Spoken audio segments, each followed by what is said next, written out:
กินน้โดยบ่ได้ไปเล่นน้ำลาน3 มื้อแล้วเพิ่นก็เลยลงมาเล่นน้ำโอ้พี่น้องกันบ่โดยแหละอันนี้เป็นร้านเจ้าโดยโอ้ปลูกหลายก็เลยบ่ได้ขาย อันน้ำหมูบ่ เมื่อวานนี่ว่าสิเก็บผักให้อายอยู่แต่ลืม โอ้สิเก็บผักให้อ้ายนี่โดยแบบ โอ้ เมื่อใส่อันกล้วยมดแดงโดยบ่เป็นหยังดอกเนาะกันจะเอาให้ก็เอาให้มื้อนี้ก็ได้ก็สิเอาอยู่ โดย มันนี่บ่นั้น โดย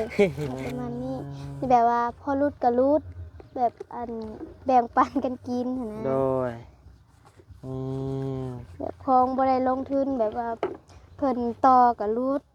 ถ้าเพิ่นบ่ได้ต่อก็บ่ได้รุด โดยมื้อวานนี้อ้ายต่อขึ้นเนาะนางเนาะ โดย รุดคือกันบ่ต่อขึ้นกะ รุดคือกัน ก็มันน่ะมีอัน FC เพิ่นเม่นมาให้อ้ายนะเพิ่นว่าบ่นิวให้น้องเพิ่นหน่อยแท้ว่าซั่นเนาะบ่นิวคิดว่าให้หลายเลยได้พี่น้องเอ้ยให้เกินราคาแล้ว โดยไปเห็นกันอยู่ไสเป็นหยังดอกนะเพิ่นเนาะ อยู่ในเฟซ ฮะพ่อกันอยู่ในเพจเลยแตบเลย บ่ นี่มากระแตบนี่มากระแตบนี่เห็นบ่แม่นบ่ โดย ขึ้นไปเลิกนี่เห็นบ่นี่เพิ่นนี่คนไทยบ้านใดคือ คนไทยบ้านโคกกลาง ไทยบ้านโคกกลาง โดย แล้วก็เอิ้นมากระแตบแล้วว่านี่นะ บ่ฮู้ เอ้าถามแล้วโลดบ่เชื่อดิไทยบ้านโคกซิโนพุ่นแล้ววะ แม่น โอ้ โคกกลางที่ดังๆ คนขี้ข้านโดยบ้านโคกใหญ่นะบ้าวนี่สิเฮ็ดอันนั้นแบบยืนอยู่เทิงพุ่นนะพี่น้องเอ้ยเนาะจับสายยางมาเลยสีลงมาตาดลงมาใส่นี่นะมันสิไวกว่าสอนแนวขี้ข้านให้น้องเพิ่น เห็นได้ซะไปหมดนี่หมดกระเป๋าละบาทนี่เอ้า ไปเด้อ ผู้ใหญ่ใจดีอ้ายอยู่น้องเพิ่นมีน้ำใจหนกมือขึ้น ให้อยู่ดีมีแฮงเด้อขอให้ร่ำให้รวย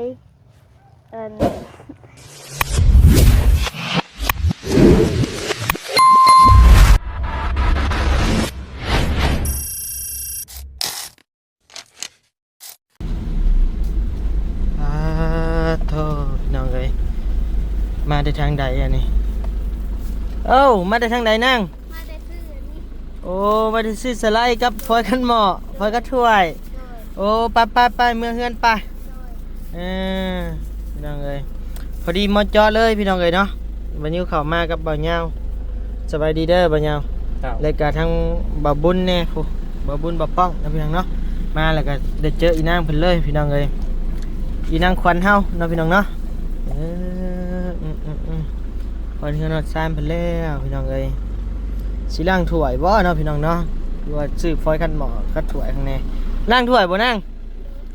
พอดีเลยนะบ่าวสิไปเบิ่งเจ้าล้างถ้วยเป็นแนวใดเอาพี่น้องเอ้ยเนาะกราบทักทายสบายดีและสวัสดีพ่อแม่พี่น้องหมดทุกคู่ทุกคนเด้อพี่น้องเด้อเนาะยินดีต้อนรับเข้าสู่ช่อง YouTube บางนิวสะพานบุญเส้นเก่าเส้นเคยพี่น้องเอ้ยเนาะพบพ่อกันช่วงเว้นๆนะพี่น้องเนาะช่วง ใช่หัวสากครับมาไปสากนี่ไป หัวสากบ่ในกระเป๋าของเฮาได้บ่ เปล่าเพราะ โดยพี่น้องเอ้ยลงไปเบิ่งไปชมน้ำกันอยู่หลุมพู้นแหละเนาะพี่น้องเนาะโดยไปยังไงคนใจกุ้มมาแล้วพี่น้องเอ้ยเนาะ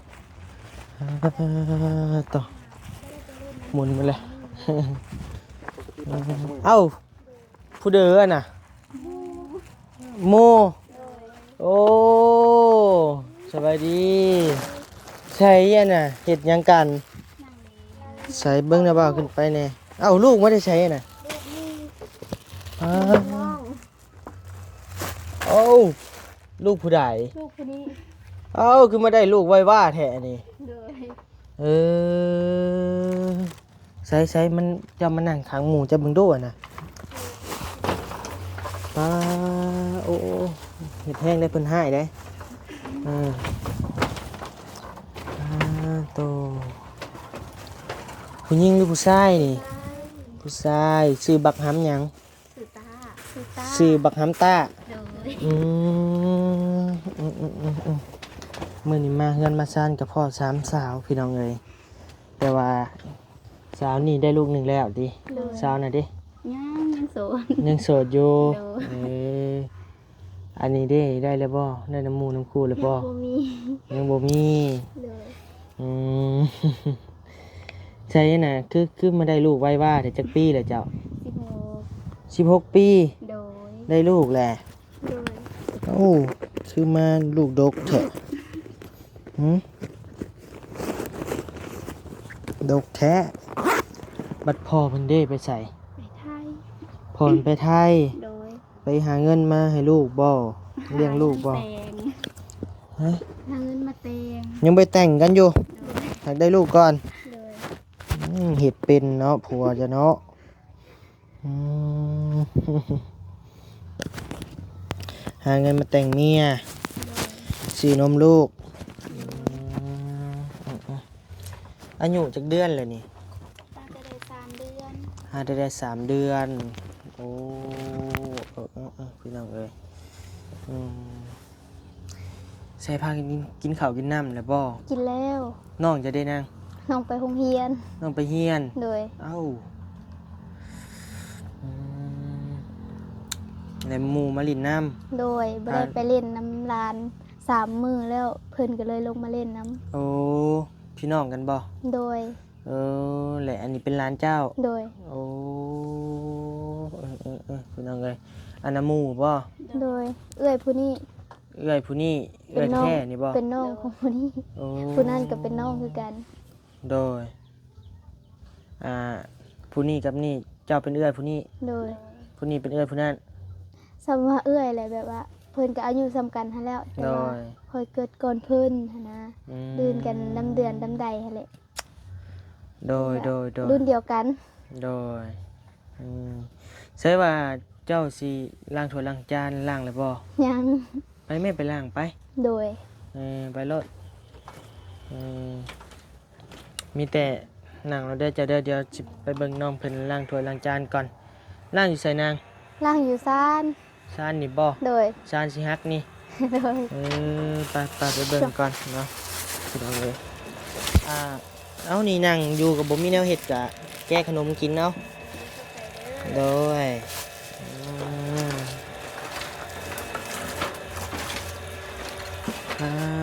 ตัวบ่ฮักตี้นี่ บ่ฮัก บ่ได้เรือนี่ไอ้เฮ็ดนี่นี่ อันอ้ายอยู่ฮักอยู่ ถอยก่อนซะ โดย พี่น้องเอ้ยฮักแท้บ่นิวเฮ็ดนี่ โดย น้องเพิ่นนี่บ่ฮักดอกเจ้าจักโลนาง 37 โล 37 โดย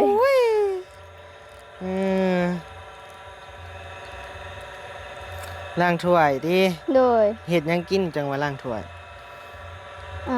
บ่ได้ล่างมื้อเช้านี่ โอ้ มื้อเช้านี่ไปแย่ไข่มดแดงตั้งแต่เช้า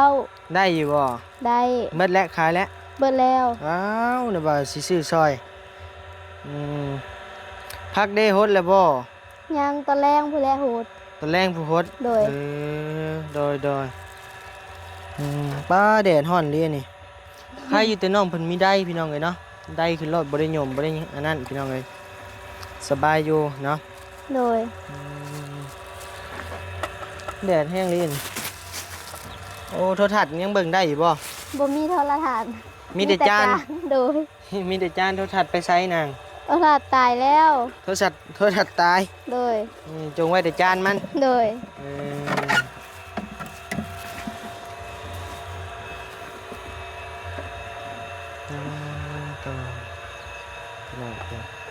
วันนี้ก็มาเป็นครั้งที่2เด้อพี่น้องเด้อน้องมาเยี่ยมน้องเพิ่นอันนี้เด้อสะนางตัวมันกระดุดกระดิดนี่เฮ็ดหยังปลูกซาลี่บ่ ปลูกมักแตงแต่โดนแล้ว โอ้โดย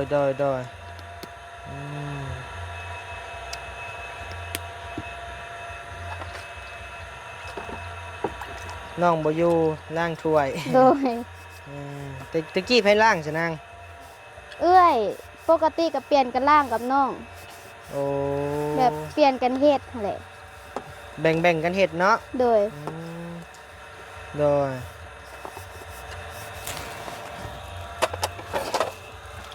ไปได้อยู่บ่ได้อยู่ดอกเนาะ โดยได้อยู่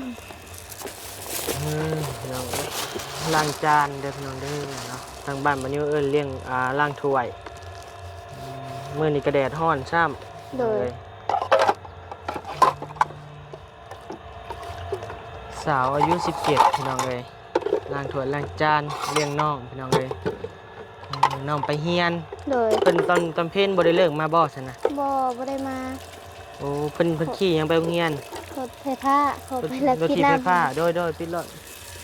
ใครแต่มีรถถีบไฟฟ้าเนาะซั่นเนาะ โดย พี่น้องเอ้ยบรรยากาศเฮียนน้องเพิ่นเด้อพี่น้องเด้อเนาะสวนผักแล้วก็งามพี่น้องเอ้ยปลูกพอได้กินพอได้ขายบ่นั่งอันผักจันนี่ก็ได้ ช่วงนี้แบบคนกับปลูกหลายกับเลยบ่ได้ขายมื้อวานนี่ว่าสิเก็บผักให้อายอยู่แต่ลืม โอ้สิเก็บผักให้อ้ายนี่ โดยแบบ โอ้ เมื่อใส่อันกล้วยมดแดง โดยบ่เป็นหยังดอกเนาะกันอยากเอาให้ก็เอาให้มื้อนี้ก็ได้ก็สิเอาอยู่ โดย น้ำใจงามเนาะตัวเนาะมีความคิดอยากให้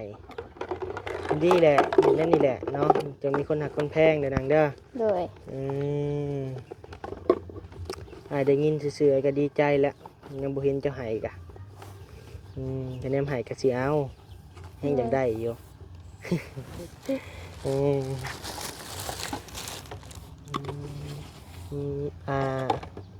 ไข่บ่แดงแม่เอาเมื่อกะเรากินหมดล่ะ โดย มันแซ่บแล้วว่ะมัน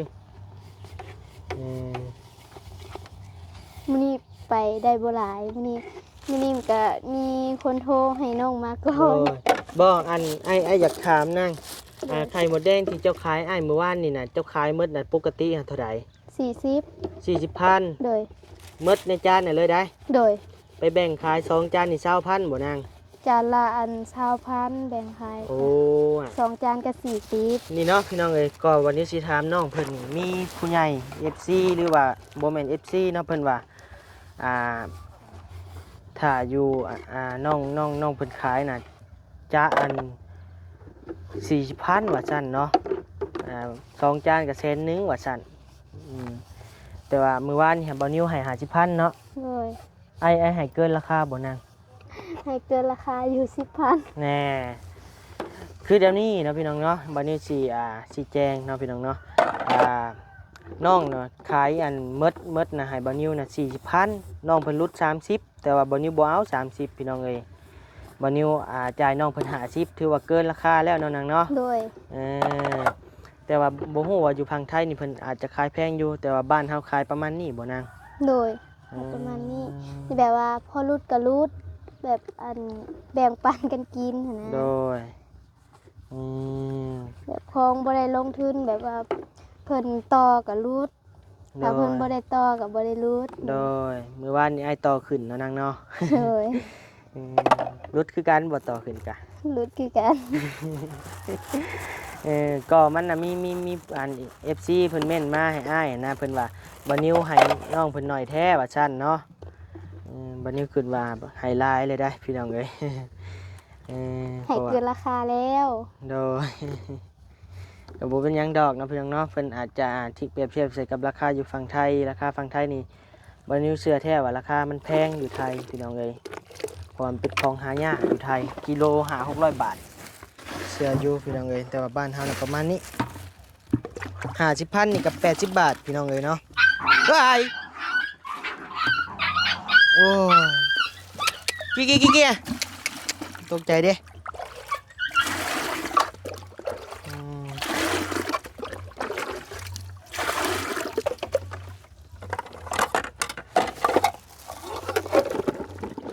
น้องเพิ่นก็เป็นคนมารยาทดีได้พี่น้องเอ้ยเนาะตามบัดนี้มาสัมผัสเบิ่งก็จาดีมารยาทดีพี่น้องเอ้ยเนาะแล้วก็น้ำใจงามพี่น้องเอ้ยถึงว่าน้องเพิ่นยังสิบ่เคยได้หยังกับบัดนี้จักเทื่อเนาะพี่น้องเนาะ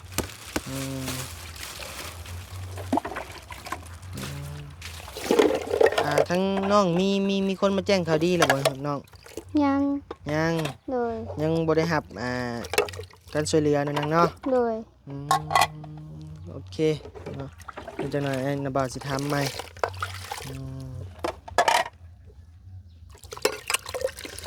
ส่วนผักเราก็โอ้ยพี่น้องสะอ้อนได้ เห็นเลยก็ได้ผักบัวนี่มักบ่นิวพี่น้องเอ้ยกล้วยหยังนี่นาง กล้วยสุกเขียว กล้วยสุกเขียว โดย อยู่ฝั่งไทยเขาเอิ้นกล้วยหยังซะ บ่ฮู้ แบบอันพ่อแม่น้องเอิ้นไว้ว่าอันกล้วยยันผีแบบว่าปลูกอยู่ปลายซานเด้แต่ปลูกอยู่หม้องอื่นเพิ่นบ่เป็นเด้กล้วยอันนี้ บ่ โดย เออ เขาเอิ้นว่ากล้วยยันผี กล้วยยันพี โดย อันนี้จริงกล้วยสุกเขียวเลยวะนาง โดย บัดอยู่หน้าอ้ายมันก็ปลูกใกล้เคียงได้ซะ บ่ฮู้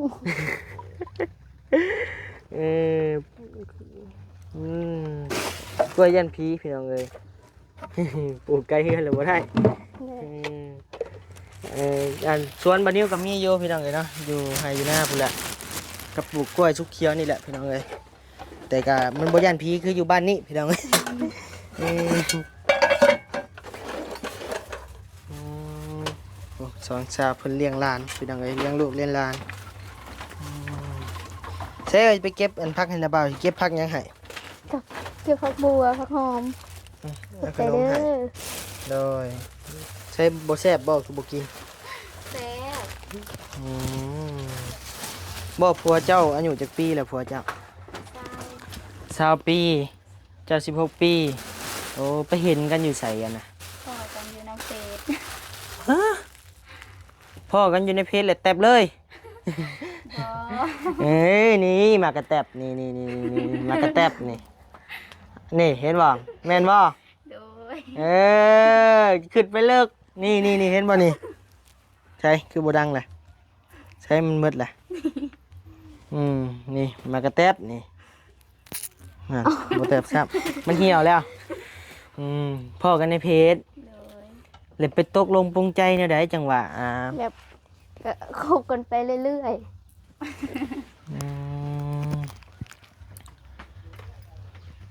เล็บเพิ่นนี่คนไทยบ้านใด ๆคนไทยบ้านโคกกลาง ไทยบ้านโคกกลาง โดย แล้วก็เอิ้นมากระแตบแล้วว่านี่นะ บ่ฮู้ เอ้าถามแล้วโลดบ่เชื่อดิไทยบ้านโคกซิโนพุ่นแล้ววะ แม่น โอ้เอ โค อก กลางที่ดัง โดยบ้านโคกใหญ่แม่นบ่ โคกกลางที่หาจะง่ายออกมา โอ้บ้านหัตถย่างมาจากโคกใหญ่แล้วเอิ้นมากระแตบคือกันนี่เสื้อไอรอนนี่ถามแล้วโลดหมากโทแห่นี่เพิ่นเอิ้นหยังบ้านเจ้าคำบ่เอิ้นมากระแตบ บ้านนอกเอิ้นว่าถ้วย บ้านอ้ายกับบ้านอันเอิ้นหมักอันทั่วแห่คือกัน แต่ว่าอ้าย3-4คนน่ะเอิ้นหมักกระแตบหมดเฉพาะแล้วยังกินหมักกระแตบเก่งเนาะจนได้บักหำน้อยออกมา ขอโทษขออภัยน้ำลายๆเด้อพี่น้องเด้อนะว่ามวนว่าหัวกันหยอกน้องเพิ่นพี่น้องเอ้ยแต่ผิดพลาดประการใดก็ขอโทษขออภัยน้ำลายๆพี่น้องเอ้ยนอนบ่ตื่นเนาะเว้าบักดังๆยังบ่ตื่น หาก็นอนที่นี่ บ่ เลย กำลังเป็นตะแพงพี่น้องไอ้ครู โอเคเด้อเดี๋ยวไปเบิ่งน้องเป็น กสิลมเก็บสอยกัน สิลงเก็บซอย เด้อ เอ้าคือน้ำใจงามแท้อันนี้ไปซะพี่น้องเอ้ยอึบอืม สบายดี ไผ่อันบันโคกไผ่บันโคกพี่น้องเอ้ยสองสาวมาเก็บมากระแตบบ่ ยังติดใจมากระแตบอยู่ เก็บพักพี่น้องเอ้ยเนาะผมมาเบิ่งสวนพักเป็นครั้งแรกพี่น้องเอ้ยเดี๋ยวย้ำมือแรงบ่นางจึงสิฮด โดย ถ่านะบ่าวเด้อสิมาถ่าย FC เพิ่นเบิ่งเด้อขี้หดปักมือ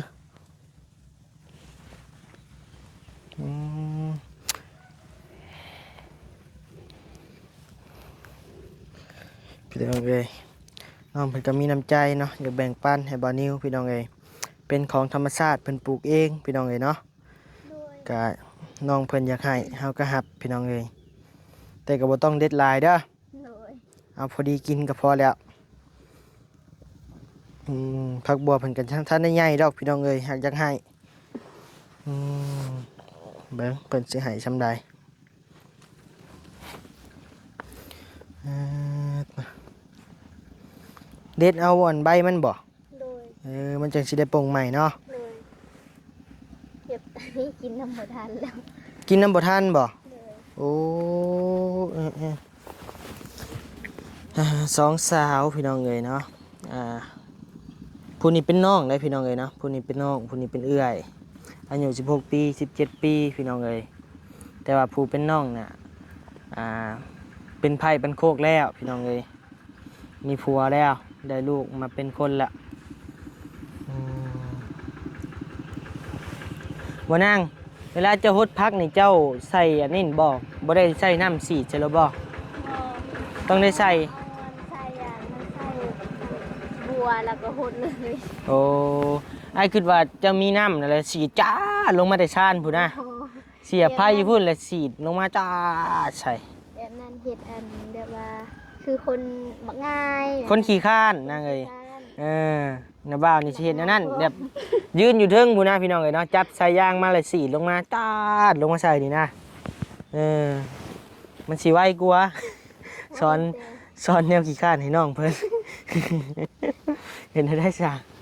พ่อคนขี้ข้าน แต่ว่าขี้ข้านก็บ่หดเลย ป่อ โดย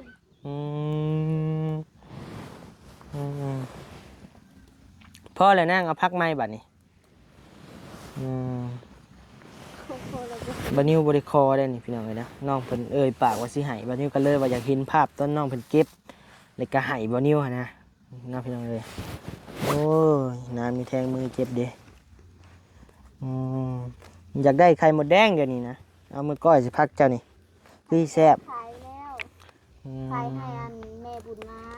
แม่บุญมา โดย โอ้เจ้าเด้จะแต่ละมือแต่ละเว้นเฮ็ดเวียกหยัง บ่ได้เฮ็ดเวียกเอา เบิ่งลูก ค่ะ ทางพ่อเพิ่นแหละหาเงินซื้อนมแต่งเมียอืม ถ้ามีผู้เอาให้ก็ไปหากิน โดย ลูกก็ได้ ดกเอาก็ได้บาทนี้บ่ดกก็ยาพอแล้วซ้ำนั่นแหละเสียพักยังให้อีกบาทนี้ตัวผึ่งบ่นี่ปลอดสารพิษดีได้เบิ่งแต่บ้านเฮงกระหู้พี่น้องไอ้ผู้ ใส่ผู้ยี่อยู่บ่นี่ บ่ได้ใส่พุ่นก็บ่ได้ใส่ โอ้ มีแต่หวานป้าไว้แล้วก็เอาพุดน้ำมัน โดย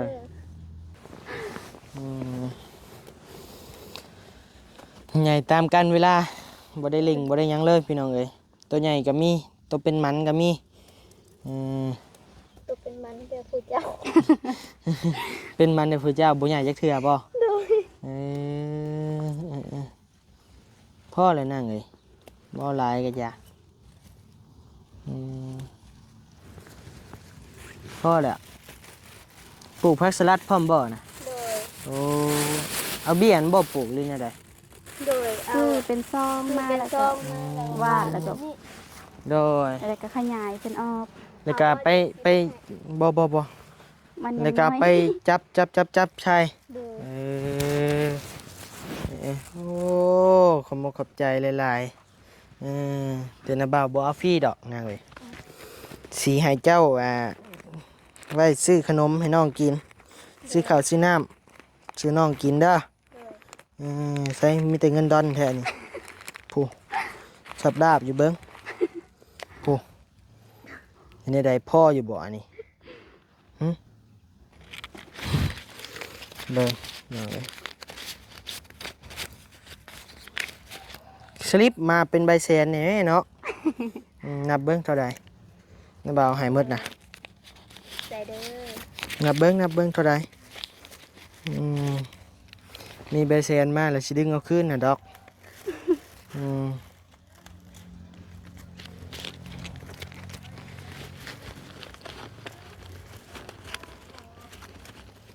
มาผักขอบใจน้องเพิ่นมีน้ำใจเอาใหายพี่น้องเอ้ยวันนี้ก็มีน้ำใจตอบแทนนะพี่น้องเนาะก็เป็นเงินประมาณ30,000ฮอดบ่ เอาไปพัน ชาวไปพานเบิ่งน้ำบ่าวเติมให้เป็น30เอาไปหมดนี่หมดกระเป๋าละบาทนี่เอา ใจเด้อ น้องเพิ่นมีน้ำใจเนาะพี่น้องเนาะทางบ้านนิวกะตอบแทนน้องเพิ่นพี่น้องเอ้ยเป็นพักนี่กะ เสือเมื่อหาเมียนใส่ตู้เย็นเมียนพี่น้องเอ้ยผมมกผมห่อหลายๆโดยเอาเดี๋ยวพอกันใหม่เด้อนางเด้อสู้ๆเป็นกำลังใจให้เด้อใช่ไหมข่อยคืออยู่พุ่นบาดนี้ ไม่อยู่กับคนบ่เว้า โอ้ยขอบคุณขอบใจหลายๆเนาะเอาเจ้าอวยพรให้อ้ายเบิ่งบัดหนึ่งแน่อวยพรให้ FC อ้ายผู้ใหญ่ใจดีอ้ายอยู่ดีมีแห้งแน่เอาหนกมือขึ้น ให้อยู่ดีมีแฮงเด้อขอให้ร่ำให้รวยบ่เป็น ให้ร่ำให้รวยอย่าเจ็บอย่าจนเด้อ โดยอย่าเจ็บอย่าจนขอให้ร่ำให้รวยหาหยังกะให้ขึ้นให้เกิน โดยสาธุยอมมือขึ้นหัวเอาพอกันใหม่ในคลิปหน้าเด้อนางเด้อโดยสบายดีบ๊ายบาย โดยสบายดี บ๊ายบายพี่น้องเอ้ยบ๊ายบายเด้อ